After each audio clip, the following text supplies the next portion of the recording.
The graph of f of x equals the square root of x minus 2 is shown. We would like to sketch the graph of f inverse on the same set of axes and then find an equation for f inverse of x. So first, to sketch the graph of f inverse, we need to reflect this about the line y equals x. So if we go ahead and do that, that's this line right here that we're going to reflect across. And you can do this kind of eyeballing it, or you can actually just get the points. And the way you get the points is you actually just flip x and y. So like this coordinate right here is, sorry, that's 2, 0. So you can flip that, and 0, 2 will be a point on the inverse. Okay. Same thing here. This point right here is 3, 1. So you can flip that, and 1, 3 is a point. Okay. Here, right here, we've got the point 6, 6, 2. And so that flips to 2, 6. Okay. And so we can then draw our inverse by reflecting. Okay.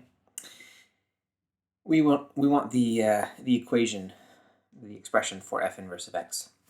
And to get that, we just need to go ahead and go through and find that inverse. So we have y equals x minus 2. And we want to solve for x. So we square both sides. And we get y squared equals x minus 2. And we need to be careful here because in this first equation here, because we had the square root, we had an implicit domain of x greater than or equal to 2. I'm going to go write that x greater than or equal to 2. And that's going to carry through forever, okay? Even though right here, right, if you just have x minus 2, it doesn't necessarily mean x has to be greater than or equal to 2. But because of where it came from, we need that restriction.